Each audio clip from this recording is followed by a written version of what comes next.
오늘 하나님께서 우리에게 주신 말씀은 누가복음 1장 30절에서 35절의 말씀입니다. 누가복음 1장 30절에서 35절입니다. 네, 제가 봉독하겠습니다. 천사가 이르되 마리아여 무서워하지 말라. 내가 하나님께 은혜를 입었느니라. 보라 내가 잉태하여 아들을 낳으리니 그 이름을 예수라 하라. 그가 큰 자가 되고 지극히 높으신 이의 아들이라 일컬어질 것이요 주 하나님께서 그 조상 다윗의 왕위를 그에게 주시리니 영원히 야곱의 집을 왕으로 다스리실 것이며 그 나라가 무궁하리라. 마리아가 천사에게 말하되 나는 남자를 알지 못하니 어찌 이 일이 있으리이까. 천사가 대답하여 이르되 성령이 내게 임하시고 지극히 높으신 이의 능력이 너를 덮으시리니 이러므로 나실 바 거룩한 이는 하나님의 아들이라 일컬어지리라. 아멘. 오늘은 그 신앙을 고백하다 시리즈 두 번째 시간입니다. 계속해서 거듭해서 말씀을 드리지만 우리가 믿는 믿음의 근거 그리고 믿음의 근본이 되는 것은 우리가 믿는 하나님이 되겠지요. 내가 잘 살 수 있겠다 이런 그런 믿음은 유한한 것에 대한 것인데 우리는 무한한 그 대상에 대한 것 하나님, 우리 하나님에 대한 그 믿음이 우리의 신앙의 고백이 되겠다는 말입니다. 그리고 그 하나님의 어떤 그 위격이라고 설명을 한다면 그것은 성부 하나님, 성자 하나님, 성령 하나님으로 이 삼위일체가 되신 삼위일체 하나님을 믿는 것이 우리 신앙의 고백의 대상이라는 것을 이제 말씀을 드리는 것이죠. 우리의 믿음은 그런 그 성부 하나님, 그 아버지 하나님, 아들 하나님 그리고 성령 하나님에 대한 그런 어떤 위격이 나눠져 있다라는 정도로만 우리가 어렴풋이 아는 정도로 되어 있는 것이 아니라 거기에서 우리 하나님의 어떤 존재에 대한 것과 그리고 하나님의 어떤 속성에 대한 것 그리고 하나님의 그 위격에 대한 것과 그 사역에 대한 것과 생애에 대한 것과 그리고 그분의 다스림에 대하여서까지 우리가 면밀히 알아가게 되는 것, 그것이 우리가 이제 사도신경을 통하여서 알아가게 되는 그런 과정이 되겠단 말입니다. 지난주에는 하나님의 전능하심과 그리고 그 창조하심에 대하여서 우리가 함께 간략하게 나누었죠. 우리가 하나님의 전능하심에 대하여서 믿는다라는 것은 하나님께서 내가 싫어하는 사람들을 전부 다 폭삭 망하게 하실 것이라는 그런 능력이 있다라는 거라든지 아니면 내가 지금 비록은 힘들지만 내가 앞으로는 잘 먹고 잘 살게 할 수 있다라는 그런 믿음을 가지고서 그런 전능하심에 대하여서 얘기한다라기보단 이 하나님의 전능하심이라는 것은 하나님께서 영원부터 영원까지 우리에게 공급하시는 그 생명에 대한 그 생명을 통하여 그 구원의 역사에 대한 그 전능하심 더 가깝다라고 이게 말씀을 드렸습니다.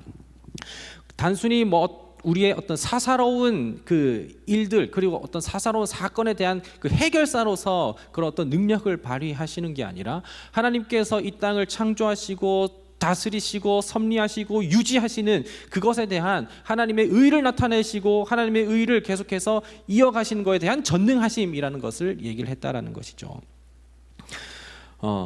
그리고 하나님께서 그 주시는 그 생명을 이루는 것, 하나님의 창조하심은 다른 것을 창조하는 게 아니라 영원한 그 생명에 대한 창조하심에 대해서 이야기를 나눴습니다. 자, 이렇게 우리는 성부 하나님에 대하여서 지난주 한 주 동안 이렇게 짧게 서론과 볶아서 같이 이렇게 이야기를 했었는데 그 성부 하나님에 대하여서 우리 지난주에 제가 띄워서 단락을 이렇게 구분해서 보여주었다시피 성부 하나님은 그 한 문장에 대하여서 그냥 설명이 끝났죠. 거기에 대해서는 존재 그리고 속성 그리고 사역 그리고 위격 그리고 그 사역에 이렇게 5가지 구분에 대해서 이렇게 얘기를 나눴었지만 그것이 한 문장 컷으로 딱 끝났단 말입니다.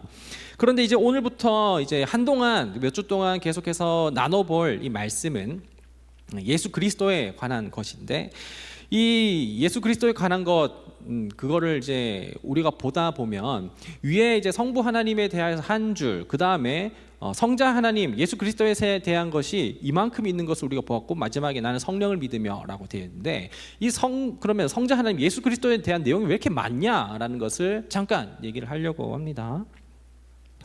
여러분들 우리 한번 좀 생각을 해보면 좋겠는데 우리나라에 그 제정된 법 같은 것, 법규라든지 뭐 법이라는 것 아니면은 보험사 같은 데나 아니면 어떤 카드사를 보면은 어떤 설명하는 그 약관 같은 것들이 있죠. 그 약관을 한번 떠올려도 괜찮을 것 같고 아니면은 어떤 물품을 구입을 했을 때 어떤 그 제품에 대한 설명서 같은 것도 우리가 한번 생각을 해보면 좋겠습니다. 뭘 생각하든지 상관이 없어요. 근데 그 어떤 법의 내용이라든지 혹은 약관 내용이라든지 아니면 설명 내용이라든지 그걸 보면 그 내용이 정말 다양하고 그리고 많은 것을 우리가 보게 되는데 그 이제 사용법이라든지 어떤 그 내용의 항목별로 이렇게 쭉쭉쭉쭉 이게 구분이 되어 있을 거 아닙니까? 그러면 1번부터 10번까지 항목이 있다고 가정을 했을 때 그 전부 다 그 내용의 100이라면은 10 정도의 내용을 가지고 있는 게 아니라 어떤 부분에 대해서는 어떤 항목에 대해서는 1 정도로 그 내용을 가지고 있지만 어떤 부분에 대해서는 30 내지는 40까지도 내용을 가지고 있는 것을 우리가 생각해 보게 됩니다. 그래서 어떤 법이라든지 약관이나 뭐 설명에 대한 그 모든 내용들을 봐도 그것이 어떤 것은 정말 작지만 내용이 적지만 어떤 것은 많은 내용을 할애하고 있는 것을 보게 되는데 왜 그러냐라는 것을 우리가 생각해 보면 될 것입니다.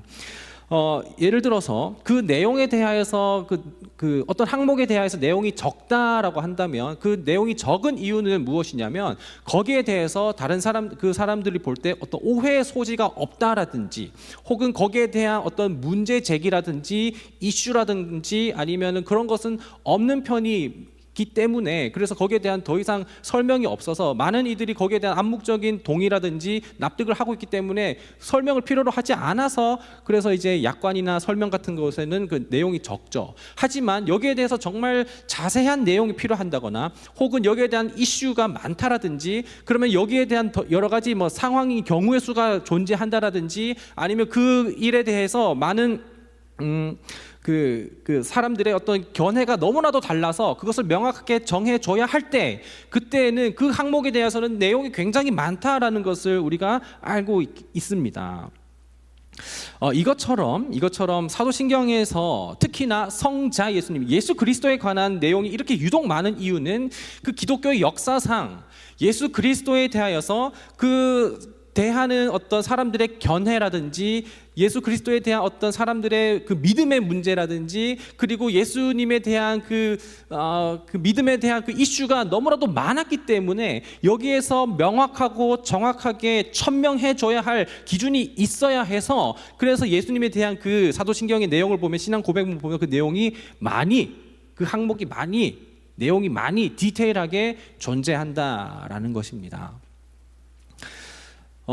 그래서 예수님에 대한 어떤 논쟁이 많았음을 내용이 많다라는 것은 반증을 하고 있는 것이고 성도들이 예수님에 대하여서 혼란하지 않고 명확한 믿음의 제시를 하기 위하여서 그리고 그 내용을 정확하게 하기 위하여서 예수님에 대한 그 내용이 많다. 그 중에서 우리가 함께 볼 것은 예수님에 관한 여러 가지 구분 내용들 중에 속성에 관한 것입니다. 예수님 이후에 이제 헬라 시대 때 헬레니즘이 이제 만연하게 됐었을 때 거기에서 그 지배적으로 이게 좀 이렇게 있었던 것이 영지주의입니다. 그노시스라고도 하는데 이 영지주의는 어떤 암과 그리고 지식과 깨달음을 굉장히 추구를 하는 그런 사람들이에요. 그리고 이 영지주의자들은 이단으로 구분이 되는 사람들인데 이 사람들은 어떤 깨달음과 암과 어떤 지식적인 것을 추구하다 보면 그리고 영적인 것을 추구하다 보면 눈에 보이는 가시적인 것들, 물질적인 것들 그리고 육체적인 것들은 굉장히 악한 것이고 그리고 부정한 것으로 봤었던 것이 이제 영지주의자들이었죠. 영지주의자들이 그 예수님에 대하여서 어떤 부분, 예수님의 어떤 존재에 대하여서 부정하지는 않았어요. 예수님은 예수님이다라는 것은 알고 있었는데 예수님의 어떤 신적인 부분, 예수님이 하나님이시다라는 것은 인정을 했지만 예수님이 인간이시다라는 것은 부정을 했어요. 왜냐하면 이 사람들은 영적인 부분을 지지했지만 육체적인 것은 몸을 입고 오는 것 그리고 눈에 보이는 가시적인 것은 부정했기 때문에 인정한 반대말 부정했기 때문에 그렇다는 말입니다.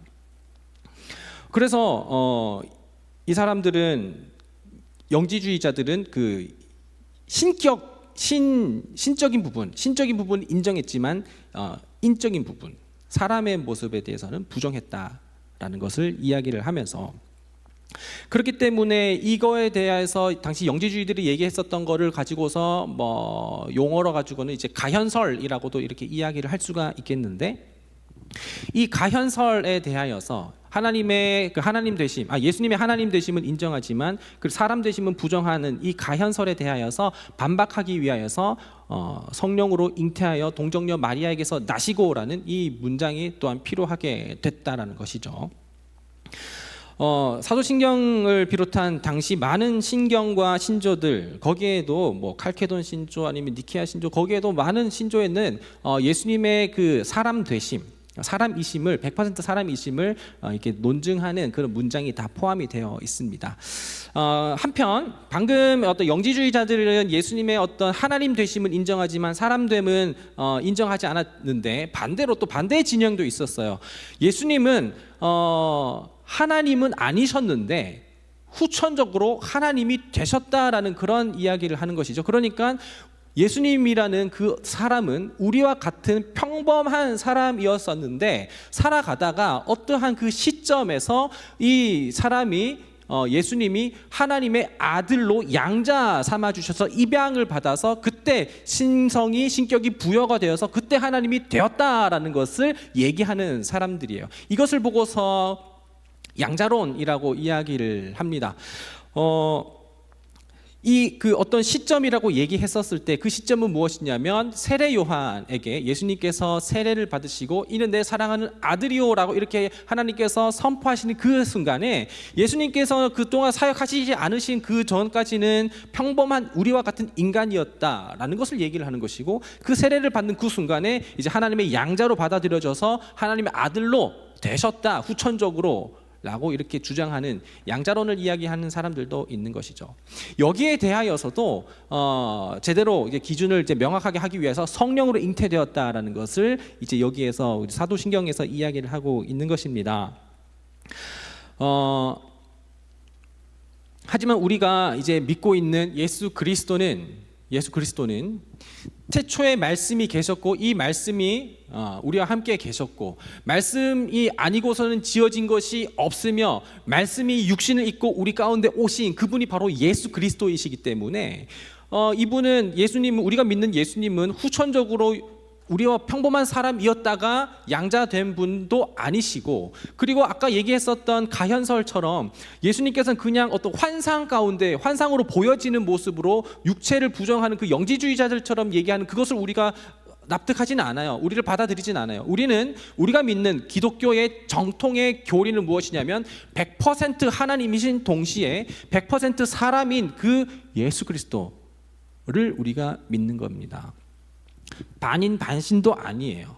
어떤 퍼센테이지로 나누는 게 아니라 100% 사람이며 100% 인간인 그 예수 그리스도를 우리가 믿는다라는 것입니다. 자, 그렇다면 과거로부터 이렇게 예수님의 속성에 대한 문제가 너무나도 많았고, 신적인 부분만 믿는다든지 아니면 사람적인 인적인 부분만 믿는다든지 이렇게 갈리게 되거나 이렇게 하는데, 그렇다면 여기에서 우리가 이제 문제를 제기하거나, 문제 제기가 아니라 의문을 이제 품을 수 있게 된 것은, 예수님의 어떤 신성이 부정되었을 때나 혹은 예수님의 어떤 인성이 부정되었을 때 우리에게 나타나는 문제라든지, 그리고 예수님의 어떤 100% 신적인 부분과 그리고 예수님의 그 100% 사람 되심을 우리가 인정하고 믿게 되었을 때, 그분이 그렇게 오셨을 때 우리에게 나타나는 유익이 무엇인지를 구분해서 함께 조금 살펴보도록 하시죠. 만약에 예수님께서 신성이 부정되고 그냥 사람으로만, 그냥 예수님은 단순히 인간으로 오셨다라는 것만 이렇게 됐을 때 그것을 우리가 어떻게 받아들이게 되느냐. 만약에 그렇게 된다면 예수님은 우리와 똑같은 인간이심으로 우리의 구원자가 될 수 없다라는 것이에요.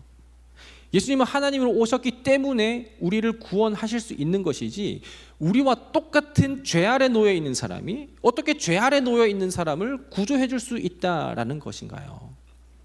우리 그 구원이라고 하는 것은, 구속이라고 하는 것은 우리를 안에서 밖으로 끄집어내는 것은 전적으로 외부로부터 우리에게 나타나는 것이지 우리 안에서 뭐 짱짝꿍 해가지고 그래서 스스로 구원을 이뤄낼 수는 없다라는 것입니다.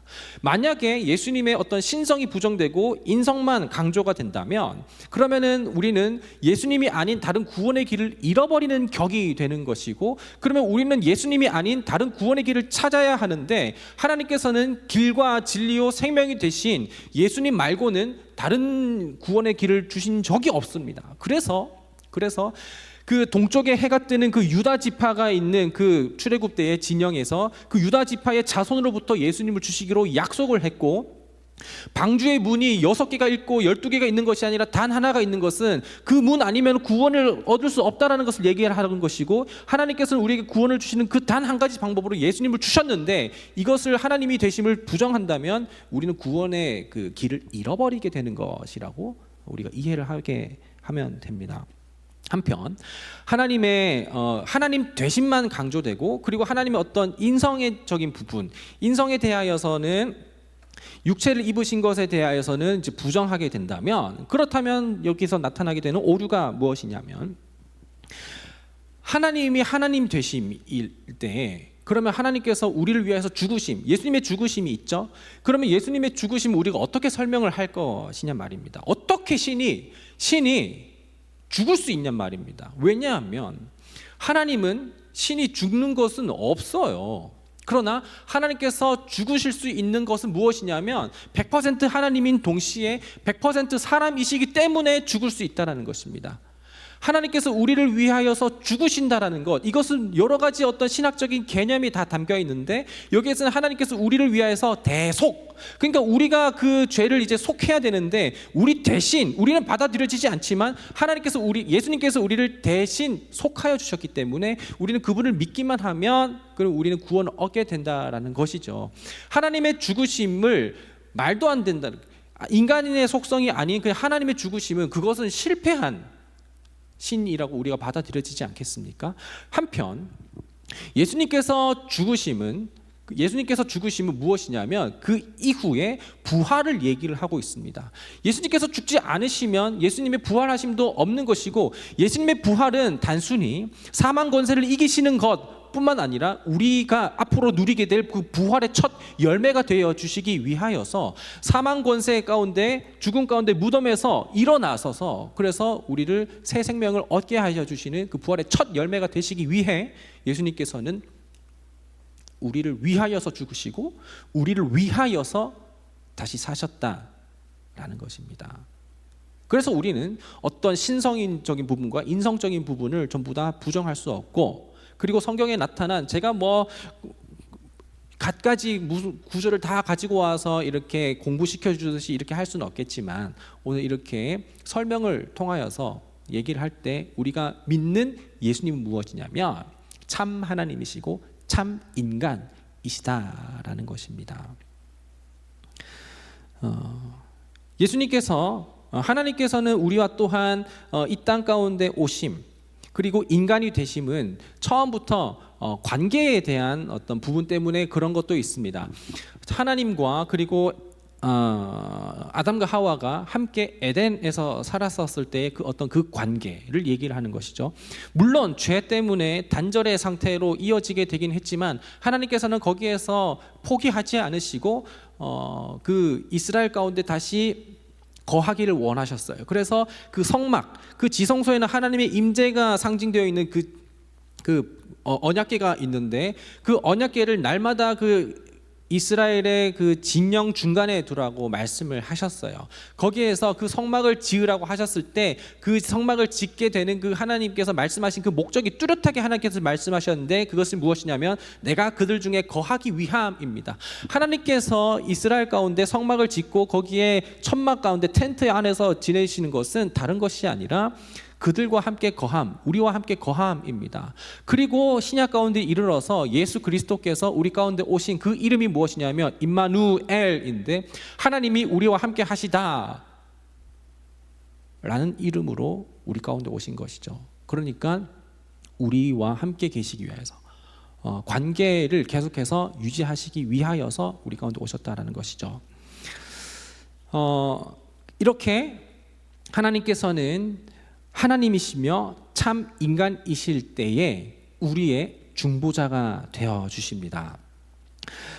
알리스터 맥그라스라는 이 신학자는 또 중보자라고 얘기하는 동시에 또한 대변자라고 이야기를 했죠.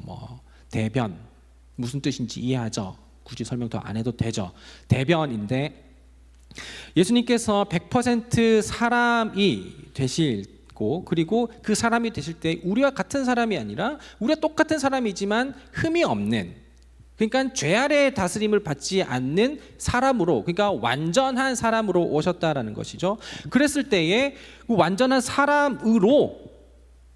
사람으로서 하나님을 대변하고 또한 완전한 하나님으로서 그 하나님이 예수님께서 하나님께 우리 인간을 대변한다라는 것입니다. 사람일 때는 사람을 대변할 수가 없고 또 하나님일 때는 하나님을 대변할 수가 없는데 예수님께서는 이 두 가지 속성을 완벽하게 가지시면서 이 두 진영 가운데 어떤 접촉점을 유지를 하시고 그 두 진영을 다시 화목하게 하기 위하여서 이어주게 하기 위해서 이 단절을 다시 메꾸게 하기 위하여서 예수님께서는 완전한 사람이시며 참 하나님이시며 참 인간이 되셨다라는 것입니다. 그럼으로써 하나님과 우리 사이에 화목자 그리고 중보자 그리고 대변자가 되셨다라는 것입니다. 여기에 대해서 조금 더 설명을 드리기 위해서 이렇게 축구 얘기를 또 하게 되는데,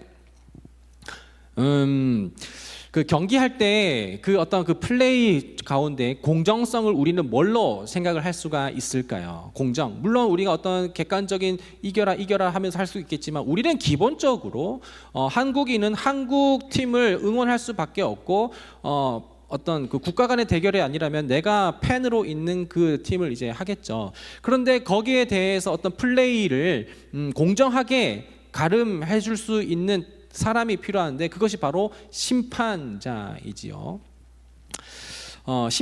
이 심판은 일본과 한국이 대결할 때 일본인이거나 혹은 한국인이 심판을 볼 수가 없습니다. 그리고 거기에 비슷하게 어떤 일본이나 한국과 어떤 그 같은 이해관계를 가지고 있는 사람이 어떤 이해관계를 갖고 있는 사람이 그 심판을 볼 수도 없는 거예요. 그렇기 때문에 예수님께서 우리 가운데 오신 것은 우리와 접촉을 하고 계시지만 그리고 하나님과도 접촉을 하고 계시지만 그 제3자인데 여기에 대해서 더 설명을 해드리자면 A라는 사람이 있어요. 그리고 B라는 사람이 있습니다. 자, A라는 사람과 B라는 사람이 서로 이렇게 둘이 이렇게 있다가 둘이 싸웠어요.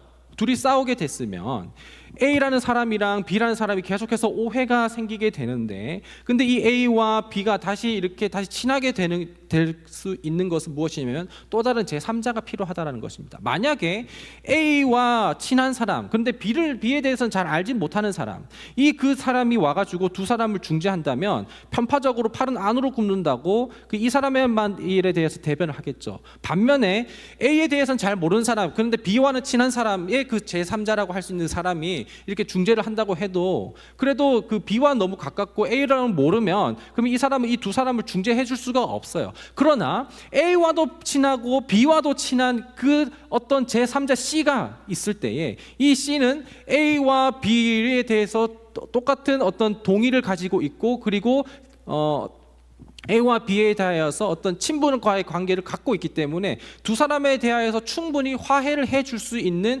그 입장이 된다라는 것이죠. 예수 그리스도께서 참 하나님이시며 참 인간이신 것은 하나님으로서는 또 인간을 대변하고 하나님을 대변하고 인간을 대변하고 인간으로서는 하나님을 대변하면서 하나님과 우리와의 그 벌어진 그 간격과 단절을 화목하게 하기 위하여서 예수님은 참 하나님이시며 참 인간이시라는 것을 우리가 믿고 고백해야 된다는 것입니다. 그리고 예수님 그렇게 실제로 오셨다는 것이죠. 하나님의 어떤 사람 되심은 하나님께서 우리와 함께 오셔서 그래서 우리의 아픔을 공감한다라든지 아니면 하나님께서 우리와 함께 하시기 위하여서 하나님 오늘도 우리와 함께 걷습니다라는 어떤 이런 낭만적인 그런 어떤 감성적인 그런 얘기를 할 뿐만 아니라 하나님의 성육신 인카네이션이라고 하는 그 하나님의 성육신은 하나님께서 하나님과 우리 사이에 어떤 벌어진 그 단절 그것을 하나님의 긍휼하심과 그리고 거룩하고 공의로우심 그리고 사랑하심과 정의로우심으로 우리를 다시 화목하게 하시고 하나님의 그 정확하시면서도 자비로우신 성품 그리고 또한 우리 오해가 없고 그리고 다른 어떤 오류가 없는 명확한 기준과 절대적인 것과 그리고 보편성으로서 나타내 주셔서 그래서 우리는 그분을 믿을 때에 하나님과 함께 화목을 누릴 수 있게 하기 위하여서 그래서 그 정확성을 위하여서 명확성을 위하여서 하나님의 그 보편성과 그 절대성의 기준을 위하여서 참 하나님이시고 참 인간으로 오셨다라는 것입니다. 그래서 예수님께서는 하나님의 100% 참 하나님의 속성을 위하여서 성령으로 잉태되셨고 100% 사람의 속성을 위하여서 아직 남자와 성관계를 하지 않은 동정녀 마리아를 통해서 이 땅 가운데 사람의 몸을 입고 오신 것입니다. 이것이 바로 성육신이지요. 이 성육신의 증언은 그 성경의 구약에서 곳곳에서 나타나고 성경에서 구약대로 보라 처녀가 아들을 낳을 것이요 그 이름을 임마누엘이라 할 것이라 하는 그 이사야에서 구약의 말씀을 다 성취하면서 그리고 오늘 본문의 말씀도 예수님의 성육신을 증언하고 있는데요. 30절에서 천사가 나타나서 마리아에게 말하기를 31절에 잉태하여서 아들을 낳을 것이라고 이렇게 천사가 이야기를 해줍니다. 그랬더니 34절에 마리아가 말하길 나는 아직 결혼을 하지 않았고 그리고 나는 아직 남자를 알지 못하는데 여기서 알지 못한다라는 것은 노골적으로 얘기하면 성관계를 이야기를 하고 있는데 나는 아직 남자와 관계를 맺지 않았는데 어떻게 아들을 낳을 수 있냐라고 이렇게 얘기를 하는 것이죠. 그랬을 때 35절에서 성령께서 천사가 말하기를 그 하나님의 그 권능과 그 높으신 영광을 통하여서 그 능력으로 마리아를 덮을 때에 그럴 때 그 임재 가운데에 성령으로 나타난다라는 것을 그래서 성령으로 잉태되는 것입니다. 그래서 하나님께서는 성령으로 잉태되셨고 그리고 마리아를 통하여서 동정녀 마리아에게서 나타내심은 참 하나님과 참 인간이 되시기 위하여서 이 역사를 우리 가운데 나타내셨다라는 것입니다. 오늘 제가 이렇게 조금 여러 가지 좀 신학적인 그리고 교리적인 이 부분은 우리 가운데 어쩌면 그 감동이 없을 수도 있겠고 그리고 어떤 도전과 결단을 불러일으키지 않을 수도 있겠지만 우리가 이 하나님에 대한 온전한 그 지식과 건강한 믿음이 제대로 서 있지 않으면 우리는 느낌대로 하는 그 신앙 때문에 때로는 어떤 상황과 환경 가운데 우리가 좌절하고 넘어져서 제대로 잡혀있는 신앙이 없어서 그래서 우리는 우리가 믿고 싶어하는 우리가 만들어낸 하나님을 믿다가 우리는 좌절할 수밖에 없다라는 것입니다. 그래서 우리에게는 이런 교리적인 부분이 굉장히 필요하고 이것이 우리 마음 가운데 잘 잡혀 있을 때 우리는 우리의 정체성에 대해서 분명하게 얘기할 수 있는 우리의 신앙을 제대로 고백할 수 있는 우리 믿음이 정립된다라는 것입니다. 그래서 오늘 이게 말씀을 마무리하면서 한 가지 포커스를 여러분들께 잡는 것은 예수님께서는 참 하나님과 참 인간이 되심이 하나님과 우리 사이에 화목자 중보자, 대변자가 되시기 위하여서 베레데우스 베레 호모라고 하는 그 라틴어의 그 교리가 우리 가운데 믿음의 그 선포로 고백으로 나타날 수가 있어야 하고 그 예수님을 믿습니다라고 하는 그 고백이 우리 가운데 있을 때에 나머지 모든 성경에서 말하는 그 복음의 그 근본적인 것을 우리가 이해할 수가 있다라는 것이죠. 이것이 이해가 되어야 우리가 그 다음에 다른 것들도 우리가 은혜로 그 은혜가 낭만적인 말을 하는 그 은혜가 아니라 하나님께서 말씀하신 그 약속의 은혜로 우리가 값없이 의롭다함을 얻게 되는 것을 우리가 기억할 수가 있게 되고 이것이 바로 죽으심과 부활에까지 그 모든 것을 우리가 다 이해할 수가 있다라는 것이에요. 그래서 이 일들을 통하여서 예수님은 참 하나님이시고 참 인간이시고 하나님은 인간은 아닐 거야 혹은 예수님은 하나님은 아닐 거야라는 그런 이단적인 생각에서 우리가 자유로워질 수가 있게 되겠죠. 오늘 이제 찬양 한 곡 이렇게 하면서 우리가 할 것은 우리 그 그리스도 되신 예수님을 우리가 찬양하게 되기를 원하는데요. 당신은 영광의 왕, 평화의 왕, 그리스도 하나님의 아들이심을 우리가 고백하며 다시 한번 우리의 정체성을 다시 한번 확정하기 위해 우리가 믿는 믿음의 대상 성령으로 잉태하여 동정녀 마리아에게서 나신 참 하나님이시고 참 인간이신 하나님 예수 그리스도에 대한 그 고백을 찬양 가운데 드러낼 수 있기 바랍니다. 함께 찬양하겠습니다.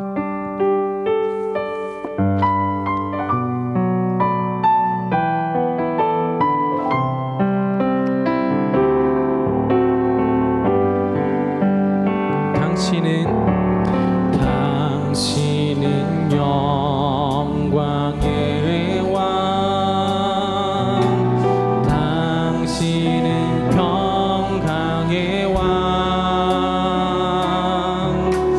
당신은 하늘과 땅의 주, 당신은 정의의 아들,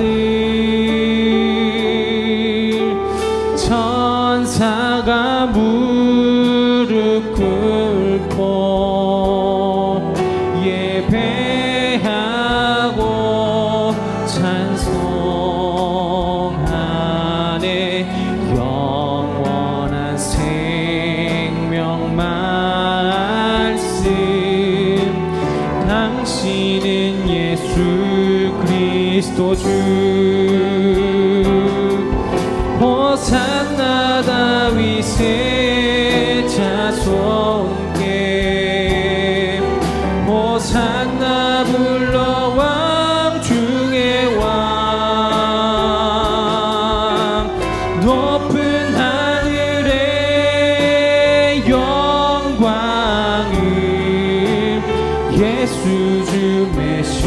우리 처음부터 당신은 영광의 왕, 당신은 영광의 왕, 당신은 평강의 왕, 당신은 하늘과 땅의 주, 당신은 정의의 아들, 천사가 무릎 꿇고 예배하고 찬송하네. 영원한 생명 말씀, 당신은 예수 그리스도 주.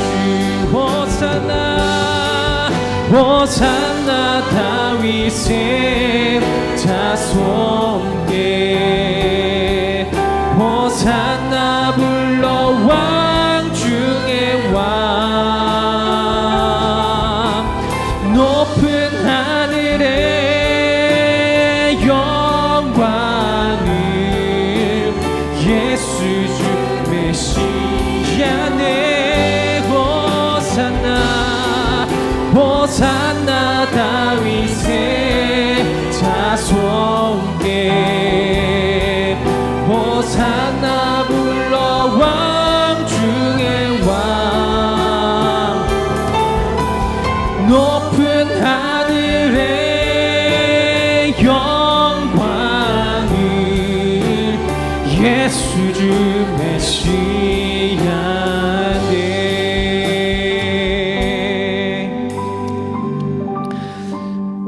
하나님, 예수님께서 사람의 몸을 입고 인자가 되어 이 땅 가운데 오심은 단순히 마치 다니엘과 그 세 친구가 풀무불에 던졌을 때 같이 있으면서 지켜주고 보호하는 그 정도로만 오신 것이 아니라, 그 영원의 문제 앞에서 우리로서는 스스로는 해결할 수 없고 극복할 수 없는 하나님과의 단절 앞에 우리에게 중보자가 되어주시고 대변자가 되어주실 그 명확한 기준이 되시기 위하여서 하나님이 피조물이 되셔서 인간의 몸을 입고 이 땅 가운데 오셨음을 우리가 감사함으로 받아들이고 믿게 됩니다. 또한 그분은 그냥 사람일 뿐만 아니라 참 하나님이 되셔서, 그래서 우리를 위하여서 대변해 주시고, 또한 하나님 앞에는 우리를 위하여 대변해 주시고 중보자가 되어주시고 보증해 주셔서, 우리가 믿는 그 예수 그리스도로 인하여서 구원의 그 길이 되시고 문이 되시는, 생명의 진리의 문이 되시는 그 예수님을 통해 우리가 참 생명과 구원을 얻게 되었음에 감사를 드립니다. 우리가 믿는 그 믿음의 대상은 우리에게 영원한 생명의 길을 열어주신 그 예수 그리스도이시니, 하나님을 믿을 때 예수님 빼놓고 믿거나 예수님을 믿을 때 성부 하나님에 대해서 빼놓고 믿거나 그렇게 되는 것이 아니라, 우리가 신앙하는 그 고백의 그 근거처럼 삼위일체 하나님을 믿으며 하나님의 앞에 우리의 정체성을 확인하고, 그러므로 인해 우리가 날마다 어떠한 상황과 환경에서도 나는 하나님 편입니다 라고 내 정체를 밝힐 수 있는 우리가 되게 인도하여 주옵소서. 주 예수 그리스도의 은혜와 하나님의 사랑하심과 성령님의 인도 교통하심이 참 하나님과 참 사람이 되신 예수 그리스도를 나의 주로 믿고 고백하기를 원하고 결단하는 여기 모인 모든 예배자들과 예배자들 삶 가운데 지금부터 영원토록 함께 하시기를 간절히 축원하옵나이다. 아멘.